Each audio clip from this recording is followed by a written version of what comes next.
আজকে বানাবো আমি এই যে কলা গাছের মোচা দিয়ে ডাল দিয়ে নিরামিষ বানাবো। কড়াইতে দিয়েছি সরষের তেল, দেবো শুকনো লঙ্কা, এই যে তেলে দিয়ে দিলাম শুকনো লঙ্কা,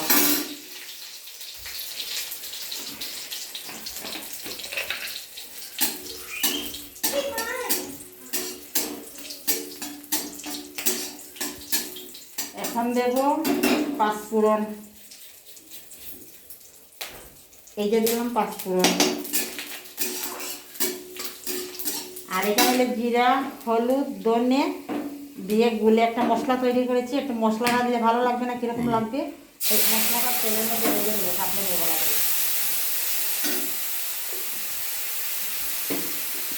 বন্ধুরা আমার পাশে থাকবেন, লাইক করবেন, কমেন্ট করবেন, শেয়ার করবেন, অবশ্যই আমার পাশে থাকবেন। আপনারা এগিয়ে না নিলে আমি এগিয়ে যেতে পারবো না একা একা। আপনার আশীর্বাদ যদি আমার সাথে না থাকে কিছুই করতে পারবো না। তো আশীর্বাদ করবেন আমি যেন এগিয়ে যেতে পারি, আপনারা কাছে অনুরোধ রইল। আর এই যে দেখে নেন, এই যে মশলাটা ভালো করে কষে নিয়েছি, কষানো হয়ে গেছে, জলদি এই যে হয়ে গেছে কষানো। এই যে এখন কড়াতে দিয়ে দিব, সিদ্ধ করে রেখেছি কুকারে, এই যে সিদ্ধ দিয়েছি আগে, সিদ্ধ না দিলে শক্ত থেকে যাবে।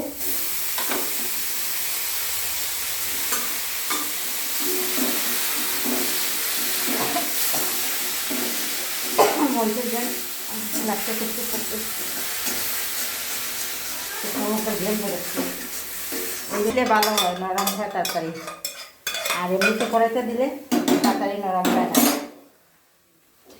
আজকে দুটো রেসিপি বানাবো, দুটো মজাদার রেসিপি দেখবেন, দুটো ভিডিও আপনারা, দুটো ভিডিও আমি দেখাবো। আজকে দুটো রেসিপি করবো।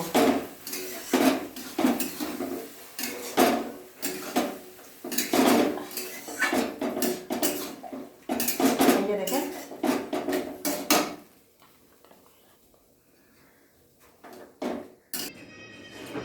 স্টার্ট।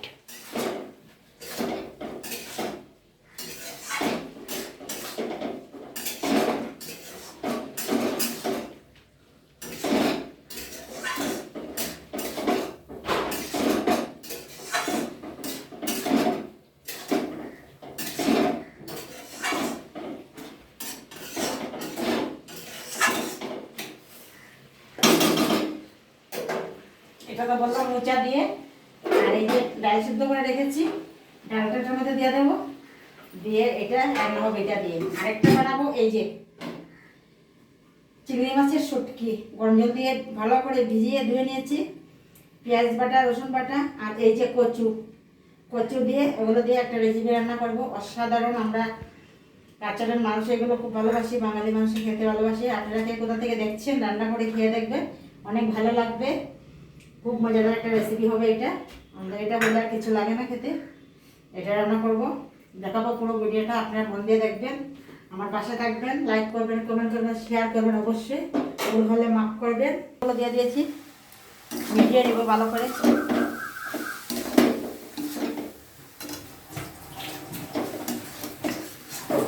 এটা যতটা না স্বাদ ততটা উপকার, আয়রন আছে এটার মধ্যে, পেটের জন্য খুবই ভালো, শরীরের জন্য খুব উপকারী। অতটা স্বাদ যদিও লাগে না, কিন্তু তো খেলে খুব ভালো। আজকালকার দিনে সবাই পেশেন্ট, কে আর ভালো সুস্থ এইগুলো।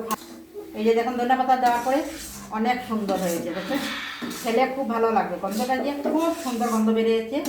এরকম করে খেলে কম তেল কম মশলা দিয়ে, এটা খাবে শুধু উপকারের জন্য, স্বাদের জন্য না, তাও স্বাদ লাগে, অনেক স্বাদ আছে, খেতে ভালোই লাগে। এই যে নামিয়ে নেবো এখন। এই যে দেখে নেন কত সুন্দর হয়েছে, ধনে পাতা দেওয়ার পরে অনেক সুন্দর গন্ধ বেরিয়েছে, খুব সুন্দর লাগছে। খেয়ে দেখবেন এরকম করে, খুব ভালো লাগবে। কমেন্ট করে জানাবেন খেয়েছেন কি না আপনারা।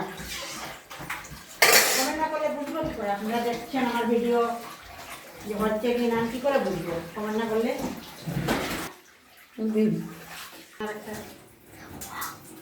নমস্কার, বাই বাই। আরেকটা রেসিপি এখন দেখাবো, আরেকটা রেসিপি করবো।